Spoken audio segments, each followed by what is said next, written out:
Lecture quotidienne de la Bible. Jour 233. Ancien Testament. 2 Chronicles 13, 2 Chronicles 14, 2 Chronicles 15. La 18e année du règne de Jéroboam, Abia régna sur Juda. Il régna 3 ans à Jérusalem. Sa mère s'appelait Mikaïa, fille d'Ouriel, de Gibéa. Il y eut guerre entre Abia et Jéroboam. Abia engagea les hostilités avec une armée de vaillants guerriers, 400 000 hommes d'élite. Et Jéroboam se rangea en bataille contre lui avec 800 000 hommes d'élite, vaillants guerriers. Du haut du mont Sémaraïm, qui fait partie de la montagne d'Éphraïm, Abia se leva et dit : Écoutez-moi, Jéroboam, et tout Israël. Ne devez-vous pas savoir que l'Éternel, le Dieu d'Israël, a donné pour toujours à David la royauté sur Israël, à lui et à ses fils, par une alliance inviolable ? Mais Jéroboam, fils de Nébat, serviteur de Salomon, fils de David, s'est levé et s'est révolté contre son maître. Des gens de rien, des hommes pervers, se sont rassemblés auprès de lui et l'ont emporté sur Roboam, fils de Salomon. Roboam était jeune et craintif, et il manqua de force devant eux. Et maintenant, vous pensez triompher du royaume de l'Éternel, qui est entre les mains des fils de David. Et vous êtes une multitude nombreuse, et vous avez avec vous les veaux d'or que Jéroboam vous a fait pour Dieu. N'avez-vous pas repoussé les sacrificateurs de l'Éternel, les fils d'Aaron et les Lévites, et ne vous êtes-vous pas fait des sacrificateurs, comme les peuples des autres pays ? Quiconque venait avec un jeune taureau et 7 béliers, afin d'être consacré, devenait sacrificateur de ce qui n'est point Dieu. Mais pour nous, l'Éternel est notre Dieu, et nous ne l'avons point abandonné. Les sacrificateurs au service de l'Éternel sont fils d'Aaron, et les Lévites remplissent leurs fonctions. Nous offrons chaque matin et chaque soir des holocaustes à l'Éternel, nous brûlons le parfum odoriférant, nous mettons les pains de proposition sur la table pure, et nous allumons chaque soir le chandelier d'or et ses lampes, car nous observons les commandements de l'Éternel, notre Dieu. Et vous, vous l'avez abandonné. Voici, Dieu et ses sacrificateurs sont avec nous, à notre tête, et nous avons les trompettes retentissantes pour les faire résonner contre vous. Enfants d'Israël, ne faites pas la guerre à l'Éternel, le Dieu de vos pères, car vous n'auriez aucun succès. Jéroboam les prit par derrière au moyen d'une embuscade, et ses troupes étaient en face de Juda, qui avait l'embuscade par derrière. Ceux de Juda s'étant retournés eurent à combattre devant et derrière. Ils crièrent à l'Éternel, et les sacrificateurs sonnèrent des trompettes.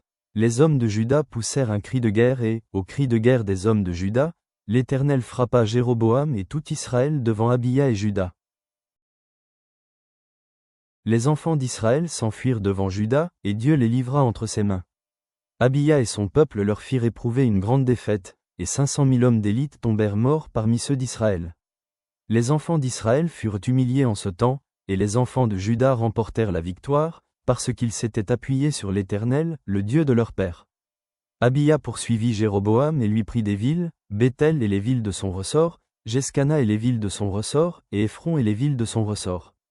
Jéroboam n'eut plus de force du temps d'Abia, et l'Éternel le frappa, et il mourut. Mais Abia devint puissant, il eut 14 femmes, et engendra 22 fils et 16 filles. Le reste des actions d'Abia, ce qu'il a fait et ce qu'il a dit, cela est écrit dans les mémoires du prophète Iddo. Abia se coucha avec ses pères, et on l'enterra dans la ville de David. Et Asa, son fils, régna à sa place. De son temps, le pays fut en repos pendant 10 ans. Asa fit ce qui est bien et droit aux yeux de l'Éternel, son Dieu. Il fit disparaître les autels de l'étranger et les hauts lieux, il brisa les statues et abattit les idoles. Il ordonna à Juda de rechercher l'Éternel, le Dieu de ses pères, et de pratiquer la loi et les commandements. Il fit disparaître de toutes les villes de Juda les hauts lieux et les statues consacrées au soleil. Et le royaume fut en repos devant lui. Il bâtit des villes fortes en Juda, car le pays fut tranquille et il n'y eut pas de guerre contre lui pendant ces années-là, parce que l'Éternel lui donna du repos. Il dit à Juda : Bâtissons ces villes, et entourons-les de murs, de tours, de portes et de barres. Le pays est encore devant nous, car nous avons recherché l'Éternel, notre Dieu, nous l'avons recherché, et il nous a donné du repos de tous côtés. Ils bâtirent donc, et réussirent. Asa avait une armée de 300 000 hommes de Juda, portant le bouclier et la lance, et de 280 000 de Benjamin, portant le bouclier et tirant de l'arc, tous vaillants hommes. Zérar, l'Éthiopien, sortit contre eux avec une armée d'1 million d'hommes et 300 chars, et il s'avança jusqu'à Marécha. Asa marcha au-devant de lui, et ils se rangèrent en bataille dans la vallée de Tsephata, près de Marécha. Asa invoqua l'Éternel, son Dieu, et dit, « Éternel, toi seul peux venir en aide aux faibles comme aux forts.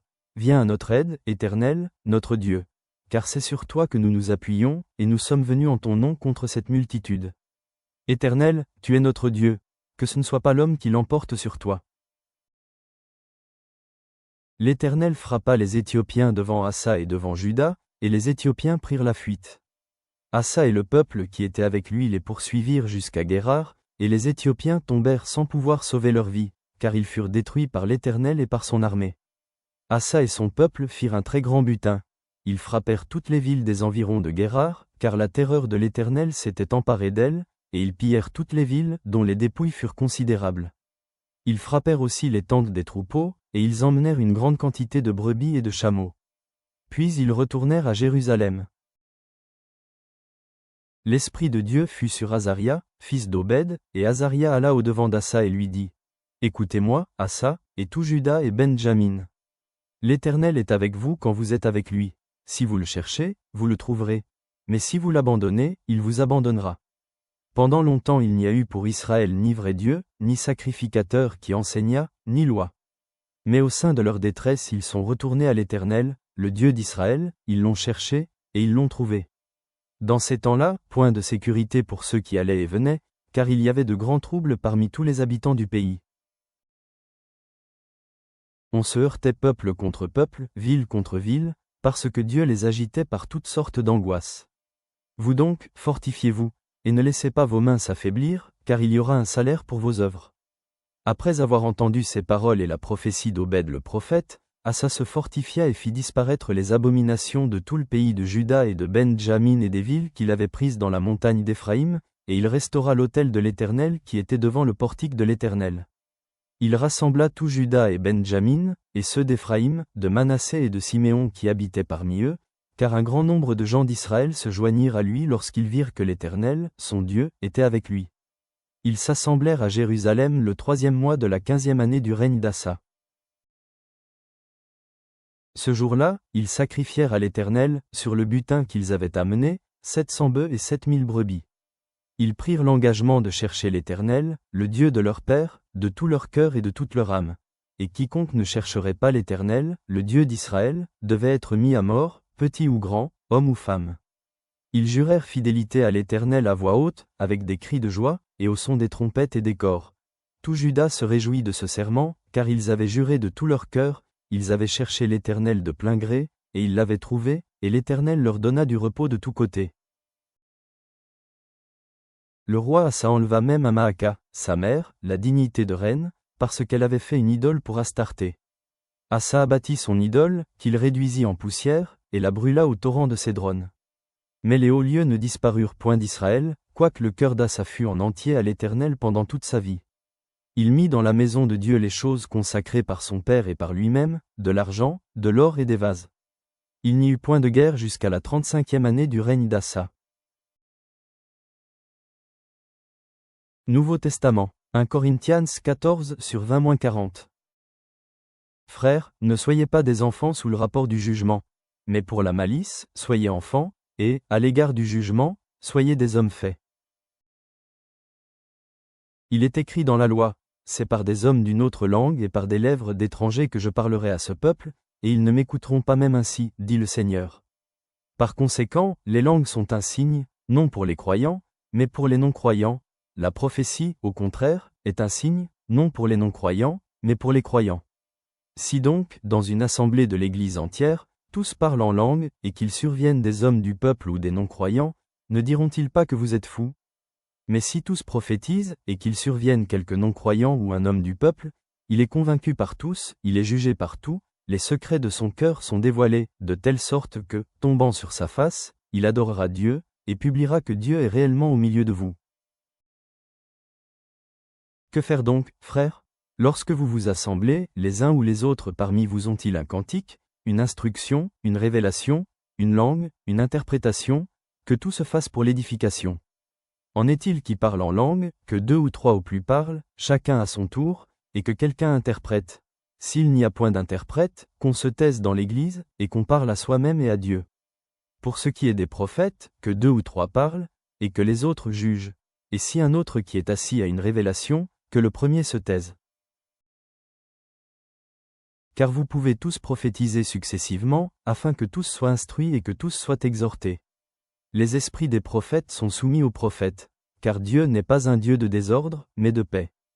Comme dans toutes les églises des saints, que les femmes se taisent dans les assemblées, car il ne leur est pas permis d'y parler, mais qu'elles soient soumises, selon que le dit aussi la loi.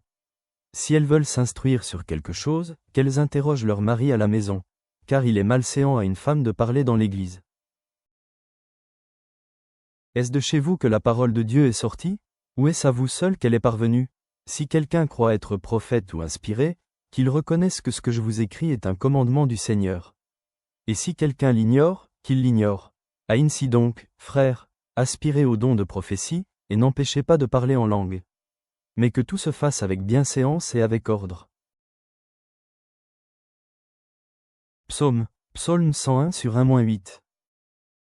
De David, Psaume. Je chanterai la bonté et la justice. C'est à toi, Éternel, que je chanterai. Je prendrai garde à la voie droite. Quand viendras-tu à moi? Je marcherai dans l'intégrité de mon cœur, au milieu de ma maison. Je ne mettrai rien de mauvais devant mes yeux. Je hais la conduite des pécheurs, elle ne s'attachera point à moi.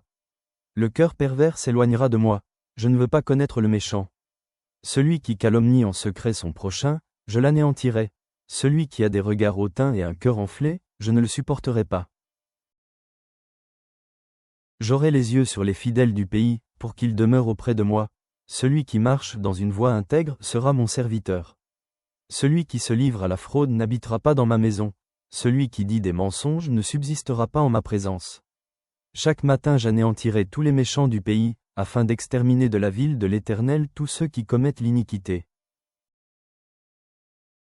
Père céleste, nous nous présentons devant toi, reconnaissant pour les leçons d'unité et d'obéissance que nous trouvons dans 2 Chroniques.